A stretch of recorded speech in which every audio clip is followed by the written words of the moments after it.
నిన్ను పెద్ద మనిషి మాట్లాడుతున్నాడు, అయ్యా నువ్వు శాత కాకపోతే దిగు, నాకు ఇస్తే నేను చేసి చూపిస్తాను. నేను ఆ పెద్ద మనిషిని అడగదలుచుకున్నా. ఆయన కూడా అంతో ఇంత చదువుకున్నాడు. ఈడున్న ఉపాధ్యాయులు అందరు చదువుకున్నోళ్ళే. 300 ఏళ్ల కింద ఔరంగజేబు అని ఉండేటోడు గుర్తుంది అనుకుంటా మీకు అందరికీ.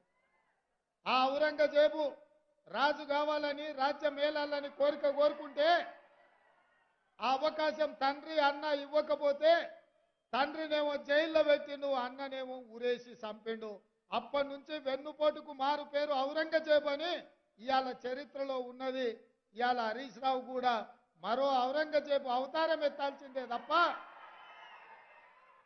10 సంవత్సరాలు మీరే కదా అధికారంలో ఉన్నది. 10 ఏళ్ళు మీ మామగారు ముఖ్యమంత్రిగా ఉన్నారు, మీరు ఆర్థిక మంత్రిగా, మీరు సాగునీటి పారుదల శాఖ మంత్రిగా ఉన్నారు. 10 ఏళ్ళు మీరు పల్లెకిలుచుకుంటూ గాలికి తిరిగినరా అని నేను అడుగుతున్నా. ఇవాళ మీరు కట్టిన మేడిగడ్డ పేక మేడల్లా కూలిపోతే 1,00,000 కోట్ల రూపాయలు ఖర్చు పెట్టి 1,00,000 ఎకరాలకు నీళ్లు ఇవ్వకపోతే ఇవాళ కాగు నివేదిక శాసనసభలో ప్రవేశపెట్టినాం. ఉపాధ్యాయులారా మీరు ఒక్కసారి అది చదవండి. 1,81,000 కోట్ల రూపాయలు కేవలం సాగునీటి ప్రాజెక్టుల మీద ఖర్చు పెడితే 1,00,000 ఎకరాలకు కూడా నీళ్లు ఇవ్వలేదు. ఇంత దుర్మార్గమైన దోపిడీ ప్రభుత్వాన్ని ఈ భూ ప్రపంచం మీదనే ఎవరు చూడలేదు. అట్లాంటి